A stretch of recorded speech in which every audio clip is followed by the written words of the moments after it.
दोस्तों, part one में हमने देखा कि अंग्रेज़ों ने हमारी इंडियन हिस्ट्री को कितना बदल दिया। उन्होंने एक फेक नैरेटिव सेट करने के लिए एक ये थ्योरी छोड़ी थी कि इंडिया के जो अपर कास्ट लोग हैं, आर्यंस, वो बाहर से आए हैं। लेकिन वो हमने देखा कि वो कितना गलत था, क्योंकि आर्यन का सिंपल मतलब होता है एक नोबल मैन, एक सज्जन पुरुष, एक सिविलाइज्ड आदमी। उसका कोई ट्राइब, कोई किंगडम या कोई पर्टिकुलर रेस से कोई रिलेशन नहीं है। हाँ, अगर आपको इंडियन हिस्ट्री और इंडियन हिस्टोरिकल टेक्स्ट बुक्स में अगर आपको देखना है, तो एक पर्टिकुलर ट्राइब है जो आर्यन शब्द को रिप्लेस कर सकती है, जो एक पर्टिकुलर एंसेस्ट्री क्लेम करती है, जिसमें भारत की ज़्यादातर ट्राइब्स अपने आप को इन्हीं का वंशज बताती हैं। और ये है इक्ष्वाकु रेस, इक्ष्वाकु क्लैन, जिनको आप सूर्यवंशी क्लैन भी बोलते हैं। जी हाँ, भारत के अगर कोई आर्यन ट्राइब कहा जा सकता है किसी को, तो वो होंगे इक्ष्वाकु क्लैन के लोग, ना कि कोई घुड़सवार लोग जो सेंट्रल एशिया से आके इंडिया पे रूल कर गए। क्योंकि ऐसा कोई उदाहरण हमें हमारे हिंदू टेक्स्ट बुक्स में तो कभी नहीं मिला। तो हमें देखना है कि ये इक्ष्वाकु क्लैन किस तरह से आर्यों को रिप्लेसमेंट है। क्योंकि अगर आप देखें कि जो अपर कास्ट हिंदू कम्युनिटी है, या फिर नॉर्थ इंडिया हो या साउथ इंडिया हो, जितने भी बड़े बड़े रॉयल एम्पायर हुए हैं इंडिया में, उन लोगों ने, सब ने, मुख्यतः लोगों ने अपनी एंसेस्ट्री में अपने आप को इक्ष्वाकु राजाओं का वंशज बताया है। तो चलिए शुरू करते हैं आज का video, the real Aryans of India.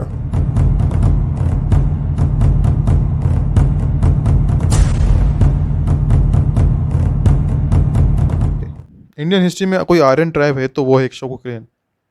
इनकी इंपॉर्टेंस का आइडिया इसी बात से लगाया जा सकता है कि इनकी हिस्ट्री भरी पड़ी है हमारे एंशियंट हिंदू टेक्स्ट में। ये सबसे ज़्यादा मेंशन और हाईलाइटेड ट्राइब है हमारी इंडियन हिस्ट्री की। लेकिन फिर भी हम अगर ब्रिटिश की माने, तो ये ट्राइब कभी रियल में एग्जिस्ट ही नहीं करती थी। ये सिर्फ किस्से, कहानी और कोरी कल्पनाओं से बनी हुई ट्राइब है। लेकिन अब सवाल ये उठता है कि ऐसी कोई ट्राइब जो कभी रियल में एग्जिस्ट ही नहीं करती थी, फिर वो इतनी पॉपुलर कैसे हुई। तो चलिए देखते हैं इनका ट्रू ओरिजिन क्या है। इक्ष्वाकु क्लैन की history semi mythological, semi legendary है। हिंदू मान्यताओं के अनुसार इस क्लैन का ओरिजिन भगवान सूर्य से है। सूर्य से उत्पन्न होने के कारण इस क्लैन को सूर्यवंश भी कहते हैं। भगवान सूर्य का इस क्लैन पर, इस जाति में काफ़ी महत्व है। वो इस जाति के इष्ट देवता और कुल देवता भी माने जाते हैं। मान्यताओं के अनुसार भगवान सूर्य के पुत्र आदि मानव श्री मनु थे, जो मानव जाति के पूर्वज भी हैं। उनसे ही मनुष्य जाति उत्पन्न हुई है। आदि मानव मनु दक्षिण भारत के द्रविड़ देश के राजा थे। तब वहाँ पर एक बार भयंकर प्रलय आया और उनका पूरा राज डूब गया। तब भगवान विष्णु ने मत्स्य अवतार धारण कर उनकी नाव को एक सुरक्षित स्थान पर पहुंचाया। वहां जाकर महाराज मनु ने कौशल देश की स्थापना करी और उसके पहले राजा बने। महाराज मनु के कई पुत्र हुए, जिसमें सबसे महत्वपूर्ण थे इक्ष्वाकु, जिन्होंने बाद में कौशल प्रदेश की गद्दी संभाली। जैन मान्यताओं में भगवान इक्ष्वाकु के बारे में कहा जाता है कि महाराजा इक्ष्वाकु का असली नाम ऋषभदेव था।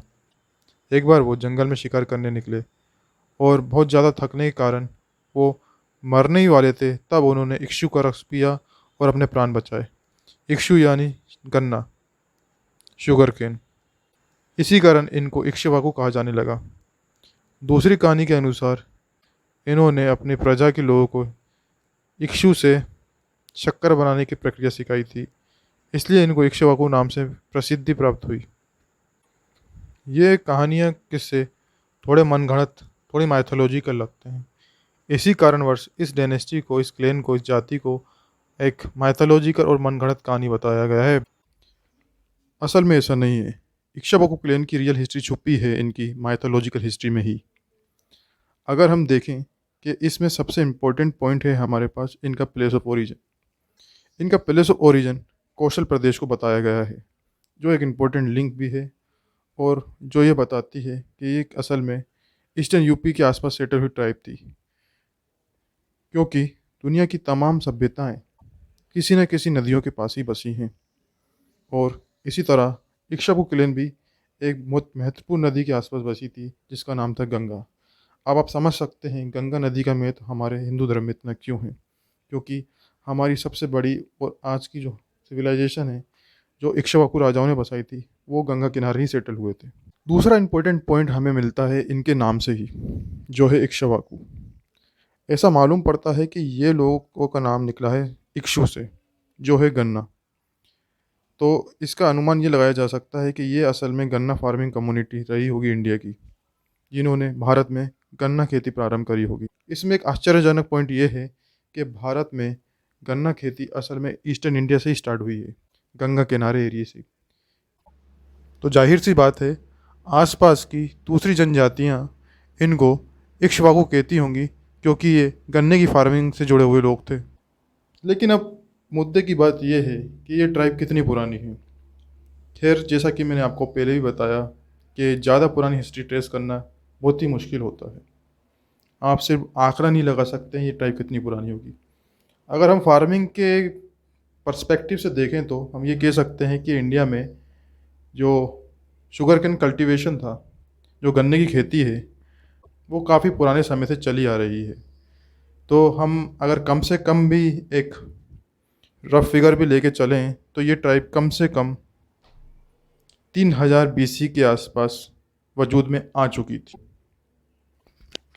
मतलब वैदिक कल्चर के स्टार्ट होने से पहले से इक्ष्वाकु क्लैन वजूद में हैं। ज़्यादातर स्कॉलर्स का भी यही मत है कि ये एक प्री वैदिक ट्राइब है, जो कि काफ़ी ज़्यादा सच भी लगता है। क्योंकि अगर हम यूपी, बिहार, बंगाल और बांग्लादेश के आसपास का जो गंगा किनारे के आसपास का एरिया है, इधर अगर हम पॉपुलेशन का कंपैरिजन करें तो ये बहुत ज़्यादा है बाकी इंडिया के मुकाबले। तो इससे ये लगता है कि यहाँ पर ह्यूमन सेटलमेंट काफ़ी पहले ही शुरू हो गया था और ये एरिया काफ़ी पहले ही डेवलप हो गया था।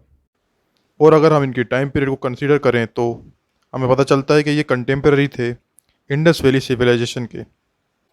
कंटेम्प्रेरी होने के बावजूद भी इन दोनों सिविलाइजेशन ने एक दूसरे पर कोई खासा प्रभाव नहीं डाला, बल्कि ये दोनों बिल्कुल विभिन्न ट्राइब्स थी, एक विभिन्न कल्चर था। लेकिन ये मुमकिन है जो सिनोली डिस्कवरी में खोज हुई है वो इक्ष्वाकु क्लैन से रिलेटेड हो। अब अगला सवाल ये उठता है, क्या वैदिक सिविलाइजेशन बसाने वाले लोग इक्ष्वाकु क्लैन के लोग ही थे या कोई बाहर से आए हुए आर्यंस इन्वेडर, जिसको हमने पहले ही देख लिया है।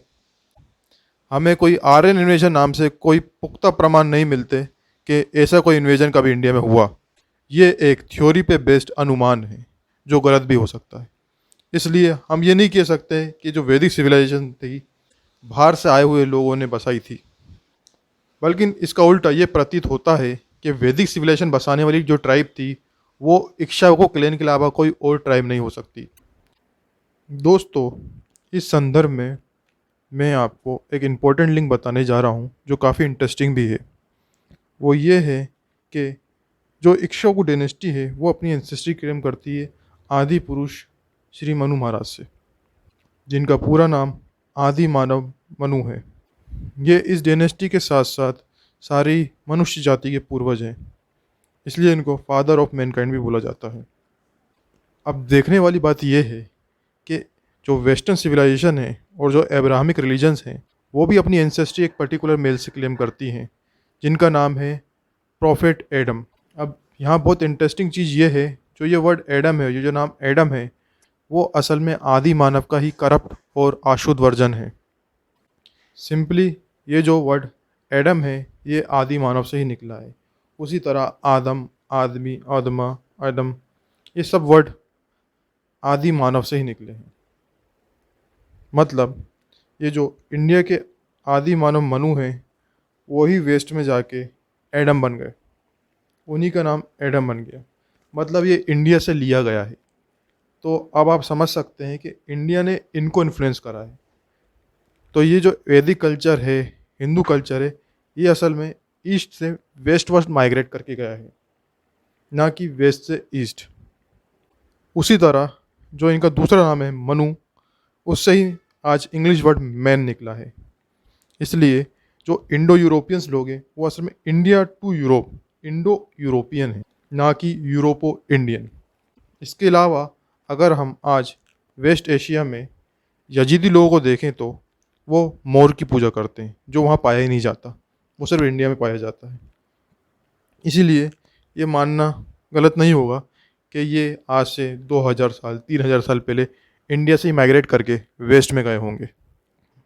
तो इतने सारे एविडेंस ये साफ साफ बताते हैं कि जो वैदिक कल्चर था वो असल में इंडिया का नेटिव कल्चर था, जो वेस्टवर्ड ईरान की तरफ और सेंट्रल एशिया की तरफ मूव करा, एक्सपेंड करा।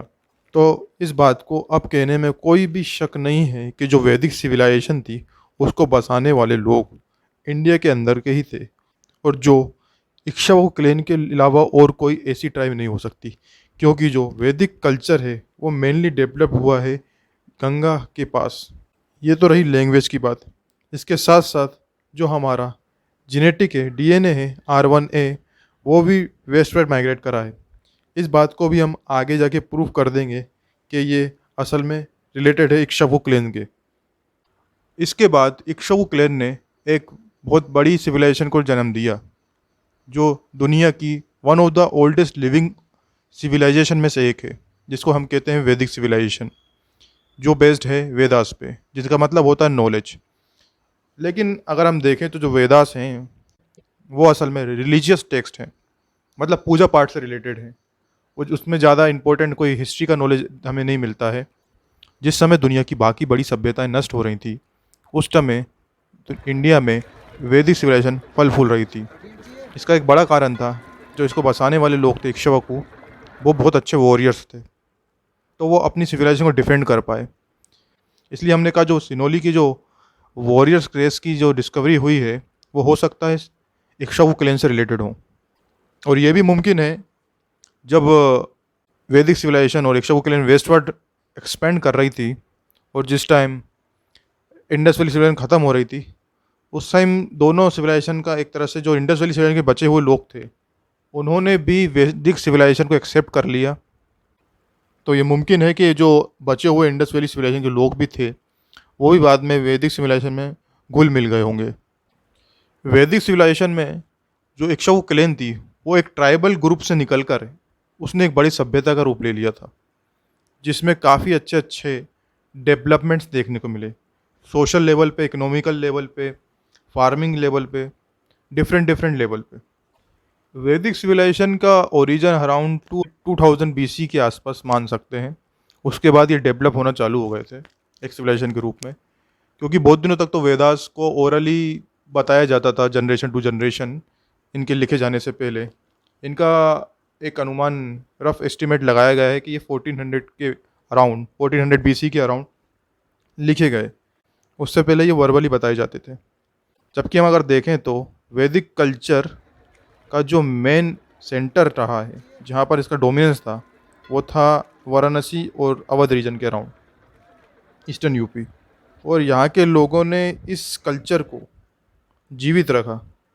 तो जिसका अभी हम आगे के वीडियोस में देखेंगे कि जैसे जैसे इंडियन हिस्ट्री डेवलप हुई, तो वैदिक सिविलाइजेशन को बचाने वाले लोग, इसको प्रिजर्व करने वाले लोग असल में ये इक्ष्वाकु क्लैन के लोग थे, जो दोनों तरह के रिलीजन्स हैं, जैसे एक धार्मिक रिलीजन्स हैं और दूसरे अब्राहमिक रिलीजन्स हैं। ये अपना फर्स्ट ह्यूमन एंसेस्ट्री क्लेम करते हैं एडम, आदि मानव मनु से, जिनको एडम भी बोला जाता है। इसलिए ये इक्ष्वाकु क्लैन है, ये बहुत इंपॉर्टेंट क्लैन हो जाती है, इसको प्रूव भी करती है कि ये सबसे ज़्यादा ओल्डेस्ट है। कहीं ना कहीं इसने बाकी सिविलाइजेशन को, वेस्ट को, यूरोप को इन्फ्लुएंस करा है। अगले वीडियो में हम डिस्कस करेंगे इक्ष्वाकु क्लैन का एक्सपेंशन और कोसला किंगडम का इस्टेब्लिशमेंट। तो अगला वीडियो आप ज़रूर देखिएगा। उससे पहले ये चैनल आप सब्सक्राइब करें, वीडियोस को लाइक करें, कमेंट्स करें, और कोई क्वेरी हो, कोई डाउट हो आपको, तो आप कमेंट सेक्शन में मुझसे पूछ सकते हैं। Thank you.